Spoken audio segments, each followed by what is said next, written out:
আসসালামু আলাইকুম। আশা করি আপনারা সবাই ভালো আছেন। আজকে যে বিষয়ে আলোচনা করব, কার্য বিষয়ে বিয়ে করতে গেলে ৩টি জিনিস আপনার প্রয়োজন হবেই। প্রথমত, আপনার কাগজপত্র। আপনার জন্ম নিবন্ধনের কাগজ অবশ্যই অনলাইন করা থাকতে হবে। যদি জন্ম নিবন্ধনের কাগজ না থাকে, অবশ্যই এনআইডি কার্ড থাকতে হবে। এখন আপনার জন্ম নিবন্ধনের কাগজে নাই, এনআইডি কার্ডও নাই, তাহলে আপনার স্কুল সার্টিফিকেট, মার্কশিট, পাসপোর্ট এগুলো থাকলে হবে। যেটা আপনার আছে, জন্ম সনদ হোক, পাসপোর্ট হোক, স্কুল সার্টিফিকেট, মার্কশিট হোক, যে কোনো একটা কাগজের ফটোকপি আপনি সাথে করে নিয়ে যাবেন। আবার যদি মেইন কপি সাথে তা নিয়ে গেলে ভালো। অনেক সময় নেগা রেজিস্টার দেখতে চান এই কাগজগুলো আসলে অরিজিনাল কিনা। অনেক সময় নেগা রেজিস্টার এই কাগজগুলো কিন্তু অনলাইনে চেক করে দেখবে এগুলো আসলে সঠিক কাগজ কিনা। তো এই কাগজগুলো তো অবশ্যই ছেলের বয়স 21, মেয়ের বয়স 18 সম্পূর্ণ হতে হবে। তার নিচে গেলে বয়স হলে কিন্তু আমাদের বিবাহ রেজিস্ট্রেশন করতে পারবেন না এবং কাজে বেশি বিয়ে করতে পারবেন না। দ্বিতীয়ত, যে জিনিসটা আপনার প্রয়োজন হবে, সাক্ষীর প্রয়োজন।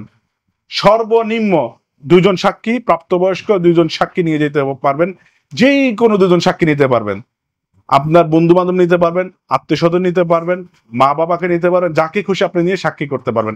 এমন না যে আপনার গার্ডিয়ান নাই বিয়ে করতে পারবেন না, আপনার 2 জন বন্ধু নিয়েও আপনি সাক্ষী দিয়েও বিবাহ করতে পারবেন। অবশ্যই তাদের মুসলিম সাক্ষী হতে হবে, সুস্থ মস্তিষ্কর ব্যক্তি হতে হবে। তৃতীয়ত যে বিষয়টি আপনার প্রয়োজন হবে, আপনার টাকা পয়সার ব্যাপারে একটা বাজেট তৈরি করবেন, কতটুকু খরচ যেতে পারে তার একটা প্রাথমিক একটা আমি ধারণা দিব। প্রথমত, আপনি ধরেন নিয়ত করলেন আমি 1 লাখ টাকা কাবিন করবো, এক্ষেত্রে রেজিস্ট্রেশন ফি আপনার 1400 টাকা আসবে। আর আরেকটা খরচ আসবে আপনি বিয়ে পড়ানো। যে হুজুর আপনাকে বিয়ে পড়াবে তাকে ধরেন 1000 টাকা দিতে হবে, তাহলে আপনি 2400 টাকা একটা বাজেট ঠিক করে নেবেন। আর যাতায়াত খরচ একটা অ্যামাউন্ট একটা বাজেট করে নিয়ে আসবেন। আর যদি আপনি নিয়ত করেন 2 লাখ টাকা কাবিন করবেন, তাহলে 12, 24, 1400 দুগুণে 2800 টাকা রেজিস্ট্রেশন খরচ।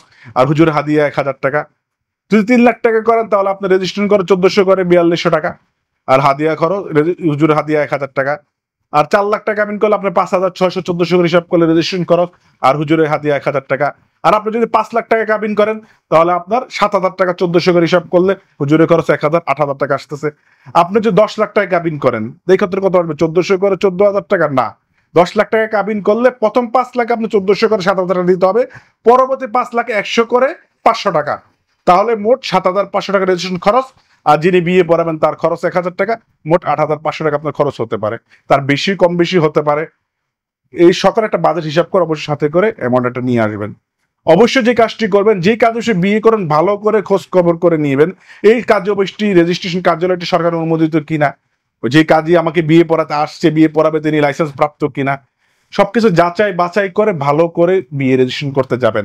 না হলে আপনি প্রতারিত হতে পারেন।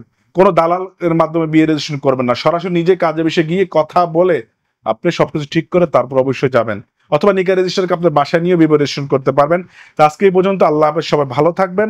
অবশ্যই আমাদের ইউটিউব চ্যানেল সাবস্ক্রাইব করে পাশে থাকা বেল আইকনটি প্রেস করে দিবেন, যাতে সবার আগে নিত্য নতুন ভিডিওটি আপনার কাছে পৌঁছে যায়। আল্লাহ হাফেজ। আসসালামু আলাইকুম রহমতুল্লাহ।